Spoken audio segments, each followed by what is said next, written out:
जरूरी है। यार राहुल, कैसे हो? चलो कहीं घूमने चलते हैं। हाँ ठीक है, कहाँ चलेंगे? कहीं पहाड़ों पर? अच्छा आइडिया है।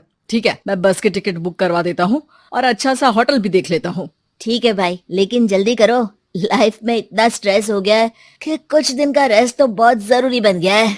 राज का शाम को फोन आता है राहुल के पास। राहुल, मैंने टिकट बुक करवा दिया है। आज शाम की ही बस है। जल्दी से सामान पैक कर लो। ठीक है, सामान तो मैंने पहले ही पैक कर लिया है। अब तो बस शाम का इंतजार है, जब हम बस पकड़ेंगे और निकल पड़ेंगे धर्मशाला की ओर। शाम को दोनों दोस्त बस स्टॉप पर मिलते हैं और फिर वहाँ से निकल पड़ते हैं शिमला की ओर। सुबह होते होते ये दोनों दोस्त शिमला पहुँच गए, जहाँ ये होटल पहुँचे और वहाँ से निकल पड़े पहाड़ों पर घूमने। राज, यहाँ पहाड़ों पर कितना सुकून है ना। दूर दूर तक सिर्फ और सिर्फ पहाड़ ही है, और घूमने आए लोग भी यहाँ कितनी मस्ती कर रहे हैं। हाँ भाई, ये तो है। चलो कुछ खा ले। दोनों एक रेस्टोरेंट पे पहुंच गए। वहाँ इनकी रेस्टोरेंट चलाने वाले लड़के से दोस्ती हो गई, जिसका नाम जितेंद्र था। जितेंद्र, तुम यहाँ कब से हो और रेस्टोरेंट खोलने का प्लान कैसे बनाया? अरे भाइयों, मैं तो यहीं का हूँ। बस बाहर कुछ साल के लिए गया था नौकरी करने, पर फिर लौट आया और अपने यहाँ ही रेस्टोरेंट खोल लिया। पिछले 6 साल से यहीं पर हूँ।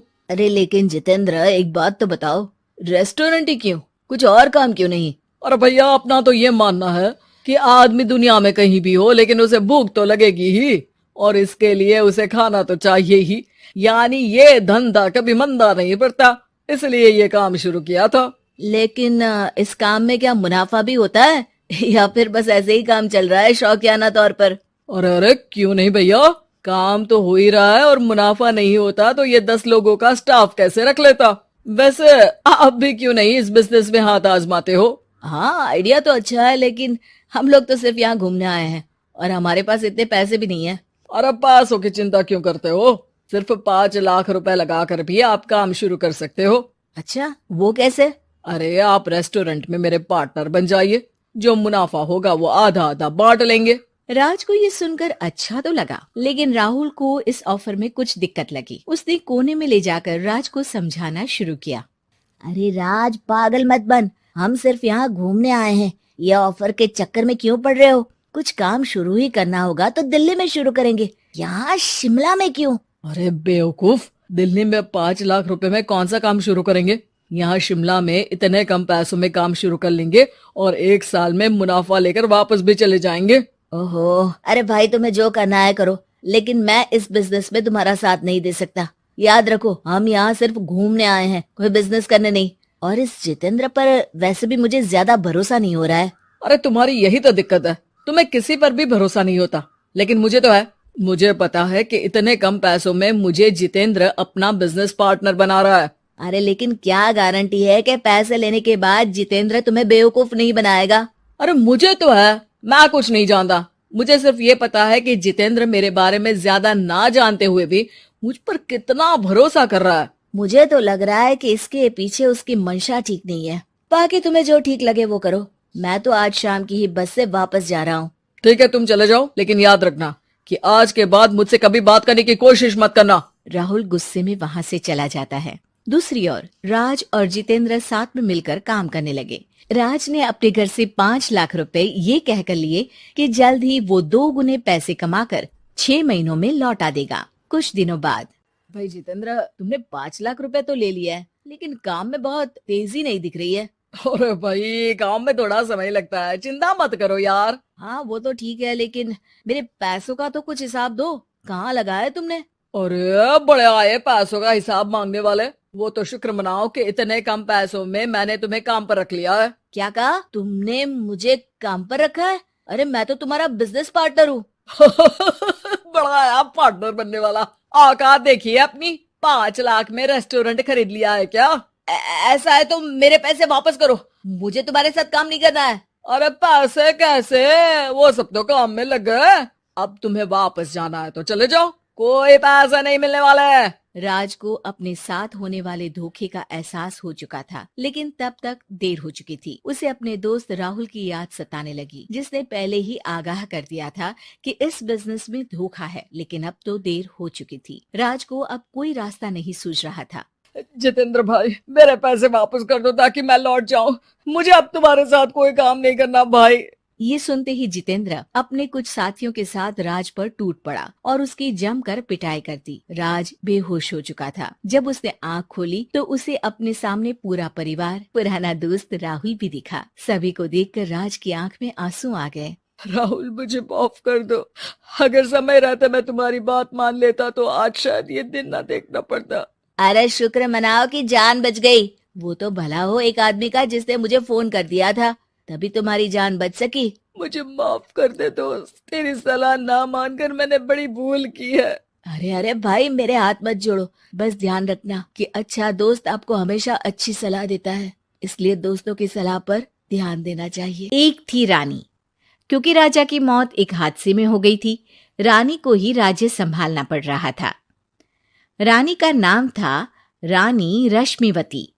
रानी ईमानदार थी और प्रजा की सेवा में लगी रहती थी। एक दिन उसके दरबार में 3 नौजवान आए, रमेश, सुरेश और दिनेश। कहो, क्या सहायता कर सकती हूँ मैं तुम्हारी? हम आपके दरबार में काम करना चाहते हैं ताकि जनता की सेवा कर सके। लेकिन अभी तो तुम्हारी उम्र बहुत छोटी है। तुम लोगों को तो अभी अपनी पढ़ाई पर ध्यान देना चाहिए। हमारा मन पढ़ाई में नहीं लगता। माता पिता को लगता है कि हम किसी के लायक नहीं है और हम साबित करना चाहते हैं कि हम लायक हैं। उत्साह बहुत अच्छा है, मगर अभी उम्र कच्ची है तुम लोगों की। अरे उम्र से क्या होता है रानी जी? शास्त्रों में लिखा है कभी किसी के ज्ञान को उसकी उम्र के आधार पर नहीं देखना चाहिए। बात तो सही है तुम्हारी। और अगर सच में तुम अगर ये संकल्प करके आए हो कि तुमको यहाँ काम करना है, तो पहले परीक्षा देनी पड़ेगी। 3 परीक्षा, एक शारीरिक परीक्षा, एक बुद्धि की परीक्षा और एक देशभक्ति की परीक्षा। और ये क्या है? वो मंत्री महोदय तुम्हें समझा देंगे। हमारे पास समय नहीं है। अगर तुम लोग तैयार हो तो बताओ। हाँ, हम तैयार है किसी भी परीक्षा के लिए। मैं भी तैयार हूँ कुछ भी कर गुजरने के लिए। तो ठीक है मंत्री जी, आप इन तीनों की परीक्षा कल से ही शुरू कर दीजिए। जो आ गया रानी साहिबा। अगले दिन से ही तीनों की परीक्षा शुरू हो जाती है। पहले शारीरिक परीक्षा, यानी किस में कितना है दम, ये देखेंगे हम। क्योंकि शरीर में दम होगा तभी तो प्रजा की सेवा में दम लगा पाओगे। हमें क्या करना होगा? वो पेड़ दिख रहा है, जो सबसे पहले चढ़ेगा उस पे दरबार में नौकरी पाने के अवसर उसी के बढ़ जाएंगे। मैं चढ़ता हूं। अरे रुको रुको, गिनती गिनने दो। 1, 2, 3। 3 की गिनती के बाद रमेश और सुरेश भागकर पेड़ के पास गए, मगर दिनेश आराम से पेड़ के पास गया। जैसे ही रमेश और सुरेश आधे पेड़ तक चढ़ गए, दिनेश ने उन दोनों की टांग पकड़ के उन्हें नीचे गिरा दिया और खुद पेड़ पर चढ़ गया। दिनेश की जीत हुई। अरे लेकिन इसने बेईमानी की। बेईमानी नहीं की, बुद्धि लगाई। शरीर के दम के साथ दिमाग में भी दम होना चाहिए। क्यों मंत्री जी? हाँ, बात तो तुम्हारी सही है, लेकिन बात अगर बुद्धि की है तो बुद्धि की असली परीक्षा हम कल लेंगे। शाम को जाकर मंत्री रानी को सब बता देते हैं। यानी दिनेश उन सब में ज्यादा होशियार है। जी रानी साहिबा। अगले दिन तीनों की बौद्धिक परीक्षा का समय होता है। आज हमें क्या करना है मंत्री जी? थोड़ा सब्र करो, कल जल्दबाजी में ही हारे थे तुम। सही कह रहे हैं मंत्री जी। अरे तू क्यों ज्यादा बोल रहा है? तू भी तो हारा था ना कल। ए दिनेश, ज्यादा होशियार मत बन। अरे अरे अरे, लड़ो मत। आज की परीक्षा पर ध्यान दो। आज की बौद्धिक परीक्षा में ये कुछ बोरे हैं, कुछ में नमक है और कुछ में रुई। जिसको जो ले जाना है उठा लो। देखते हैं कि कौन जल्दी से कोई भी एक बोरा नदी के उस पार लेकर जाता है। समय शुरू होता है अब। तीनों बोरों की तरफ बढ़ते हैं। सुरेश, नमक की बोरी भारी है, ले जाने में मुश्किल होगी। हाँ हाँ, सही कह रहा है, रुई हल्की है, हम दोनों रुई लेकर चलते हैं। अरे भाई, मैं तो नमक लेकर जाऊंगा। रमेश और सुरेश ये सोचकर हंसते हैं कि आज तो दिनेश हार ही जाएगा। दौड़ शुरू होती है, 1 2 3। तीनों नदी की तरफ भागते हैं। रुई में वजन कम होने के कारण रमेश और सुरेश आगे निकल जाते हैं और दिनेश थोड़ा पीछे। पर जैसे ही वो सब नदी में जाते हैं, दिनेश की बोरी का नमक गलने लगता है और वजन कम हो जाता है, जबकि रमेश और सुरेश की रुई में पानी भर जाता है और बोरी का वजन बढ़ जाता है। अरे, ये इतनी भारी क्यों हो गई रमेश? अरे मुझे क्या पता, शायद जादुई बोरी है। अरे, लगता है कि हम बेवकूफ बन गए। बने नहीं हो, तुम हो ही बेवकूफ। इतना तो पता होना चाहिए कि पानी में नमक गल जाएगा। दिनेश का पूरा नमक गल जाता है और बोरी खाली हो जाती है। वो जल्दी से रेस पूरी कर लेता है। इस परीक्षा के विजेता भी दिनेश ही हैं। उसने दिमाग लगाकर दिखा दिया कि वो बौद्धिक परीक्षा में भी रमेश और सुरेश से आगे है। अब कल तुम्हारी देशभक्ति की परीक्षा होगी, जो स्वयं रानी मां लेंगी। रात को फिर मंत्री रानी के पास जाकर बता देते हैं कि आज की परीक्षा में कैसे दिनेश ने अक्लमंदी दिखाई और बौद्धिक परीक्षा में भी उसी की जीत हुई। अरे वाह, दिनेश तो हमारे बहुत काम आ सकता है। हम उत्साहित हैं कल की परीक्षा के लिए। वो तो ठीक है रानी साहिबा, लेकिन हमने सुना है कि पड़ोसी राज्य का राजा आकाशदीप हमारे राज्य की सीमा में घुसपैठ कर रहा है। ये तो चिंता की बात है, हमें जल्द ही कुछ करना चाहिए। अगले दिन रमेश, सुरेश और दिनेश अपनी आखिरी देशभक्ति की परीक्षा के लिए दरबार में आते हैं। प्रणाम रानी साहिबा। नमस्कार रानी जी। प्रणाम रानी मां। हमने तुम्हारी परीक्षा पर गौर किया। दिनेश आगे हैं। हम तुम तीनों में से किसी दो को ही दरबार में काम दे सकते हैं। किसी एक को आज जाना होगा। तो देशभक्ति की परीक्षा के लिए तैयार हो? पूरी तरह से। मैं तीनों से एक ही सवाल करूंगी। जिसका जवाब सबसे सही लगेगा उसे तो नौकरी मिल ही जाएगी। फिर दूसरे सबसे सही जवाब देने वाले को भी काम मिलेगा। आप लोगों का समय शुरू होता है अब। ज्यादा सोचने का समय नहीं होगा। जो मन में पहली बात आए उसका जवाब दे। तो सवाल यह है कि तुम इस मिट्टी के लिए क्या कर सकते हो? मैं इस मिट्टी को साफ रखूंगा। यहाँ के लोगों के भोजन की कमी को मैं पूरी करूंगा। मैं यहाँ के लोगों को गले लगा लगा के उनको खुशी दूंगा रानी माँ, और गरीबों के लिए घर बनवाऊंगा। मैं इस मिट्टी के लिए किसी की जान भी ले सकता हूं रानी माँ।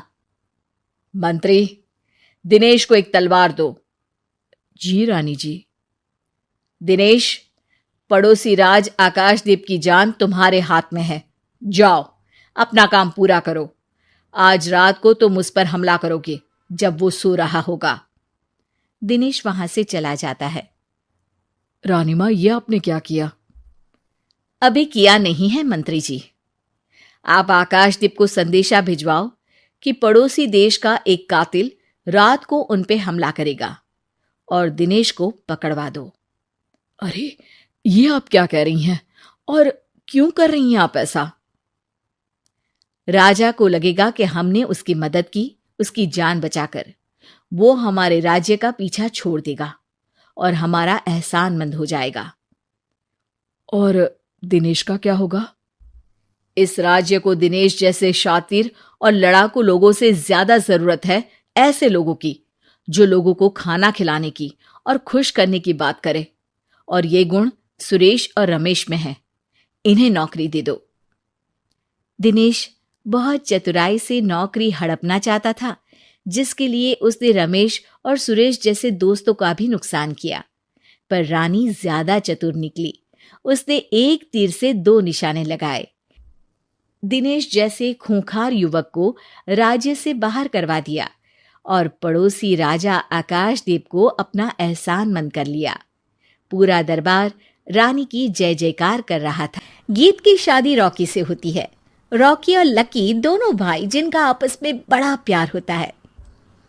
अरे वाह भाभी, क्या खाना बना है। अब तो घर में ही होटल वाला स्वाद रोज मिला करेगा। अरे लकी, तुम अभी जानते नहीं हो मुझे। तुम बस डिश का नाम बोलो, मैं तुम्हें इसी किचन में बनाकर खिलाऊंगी। चढ़ा रहा है तुम्हें ये, और तुम भी ना। गीत रॉकी के छोटे भाई को दोस्त की तरह मानती। वो रॉकी के साथ उसकी भी जरूरतों का ध्यान रखती। लकी, ये रहे तुम्हारे कपड़े, धोकर प्रेस करवा दिया है, अलमारी में सजा लो। अरे रख दो ना भाभी अलमारी में भी। हाँ हाँ, सब भाभी करेगी तो तू क्या करेगा? रहने दीजिए ना माँ जी, शादी हो जाएगी तो खुद ही सुधर जाएगा। अरे रहने दो यार, तुम दोनों मेरे कपड़े यहीं पे रख दो। एक कपड़े अलमारी में रखने को क्या बोल दिया, शुरू हो गई। एक दिन, रॉकी सुनिए ना, कल जल्दी आ जाना, मुझे मायके जाना है, या सुबह छोड़ दीजिए और शाम को लेकर आ जाना। अरे नहीं नहीं, कल तो बिल्कुल पॉसिबल नहीं है, कल मीटिंग है। तुम लकी के साथ चली जाओ ना, और उसे कह देना कि शाम को लेकर भी आ जाएगा। लकी भाभी को लेकर मायके जाता है, शाम को लेकर भी आता है। आते वक्त, लकी, तुम्हारे लिए मैंने एक लड़की देखी है, बहुत सुंदर है। अच्छा, क्या बात है भाभी, मुझे भी दिखा दो, और उससे भी पूछ लो कि मुझसे शादी करेगी ना। इतनी सुंदर होगी तो मुझसे क्यों शादी करेगी भाभी? अरे वाह, क्या बुराई है तुम में, इतने अच्छे हो दिखने में। हाँ, बस अपनी भैया से थोड़ा कम हो। हाँ भाभी, आपको तो भैया से अच्छा कोई लगता ही नहीं है। लकी, तुम्हारे भैया हैं ही लाखों में एक। रात में दोनों घर आते हैं, लेकिन थोड़ी ही देर में उनके घर रॉकी की मौत की खबर आती है। हे भगवान, ये क्या हो गया? मेरा बेटा मुझे वापस कर दो। सब मिलकर माँ और गीत को संभालते हैं। एक दिन, गीत बेटा, अब तो रॉकी रहा नहीं, तू देख ले अगर मायके जाना हो तो। गीत कुछ नहीं बोलती और कमरे में चली जाती है। एक दिन बुआ सास उन लोगों के घर आती है। अरे भाभी, किसकी नजर लग गई आप लोगों के घर में? मुझे तो लगता है कि इस लड़की के ही पैर ठीक नहीं है, तभी तो आते ही हमारे घर का चिराग खा गई। बुआ सास की बात सुनकर गीत को रोना आ जाता है। वो अपने कमरे में जाकर जोर जोर से रोने लगती है। लकी को ये सब देखकर अच्छा नहीं लगता। बुआ क्या बोल रही हैं? किसी का जीना मरना ऊपर वाले के हाथ होता है, ना कि किसी के पैर पर। अरे देख लो भाभी, छोटा भी हाथ से निकल रहा है।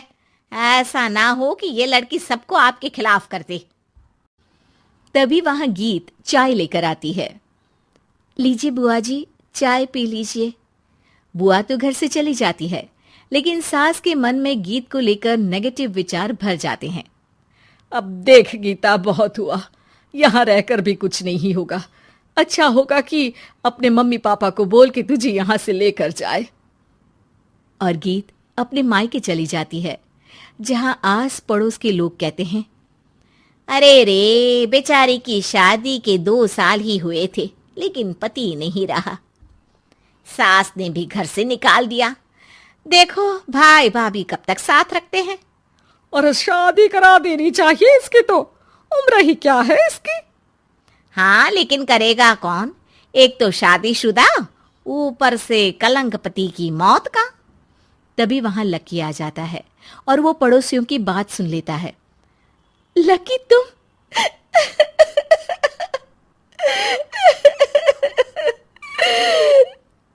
भाभी, ये जमाना आपको जीने नहीं देगा, लेकिन आप चिंता मत करना, मैं आपको आपके हिस्से की सारी खुशियां दूंगा। लीजिए, माँ ने आपका ये बैग भेजा है, इसमें आपके जरूरी सामान है जो वहीं रह गए थे। लकी देखता है कि गीत को ससुराल से लेकर मायके तक हर जगह सिर्फ ताने ही सुनने पड़ते हैं। वो सीधे अपनी माँ के पास जाता है। माँ, एक बात सुनो, ये कहाँ का न्याय है एक लड़की जो छोटी सी उम्र में अपना पति खो चुकी है, वो अब दुनिया के ताने भी झेल रही है। यार ये तो गलत है ना माँ। हमें भाभी का सपोर्ट करना चाहिए। क्या भैया होते तो भाभी को ऐसा देखकर दुखी नहीं होते? अरे देख लकी, ये समाज ऐसा ही है, और भैया होते तो गीत की ये हालत होती ही नहीं। बिना पति के औरत को तो ये सब झेलना ही पड़ता है। लेकिन कोई तो जरिया होगा ना माँ। भाभी भी हमारे परिवार का हिस्सा है, हम कुछ तो कर सकते हैं ना उनके लिए। हिस्सा है नहीं, हिस्सा थी। और अब तू ज्यादा ना भाभी भाभी करना बंद कर दे, समझा? कुछ दिन ऐसे ही बीतते हैं और एक दिन लकी देखता है कि गीत उसके ही कॉलेज में पढ़ने आई है। अरे भाभी, आप यहाँ कॉलेज में कैसे? लकी, मैंने पढ़ने का निर्णय लिया है। शादी के कारण मेरी पढ़ाई को बीच में ही रोक दिया गया था, पर अब जब कुछ नहीं बचा तो मैंने सोचा पढ़ाई में ही मन लगाऊं। अरे आपने बिल्कुल सही सोचा भाभी। किसी भी तरह की कोई भी जरूरत हो तो प्लीज बिना किसी हिचक के बताना, मैं हूं आपकी मदद के लिए। लेकिन कहते हैं ना, गीत की जिंदगी में सब कुछ बहुत दिनों के लिए ठीक नहीं रहा। और एक दिन क्लास में, अरे ये विधवा है, इसकी तो शादी हो चुकी है। क्या बात कर रहे हो? हमारे साथ तो बैठकर ऐसे पढ़ाई करती है जैसे बच्ची हो। और अब बच्ची नहीं, बहुत शातिर है ये।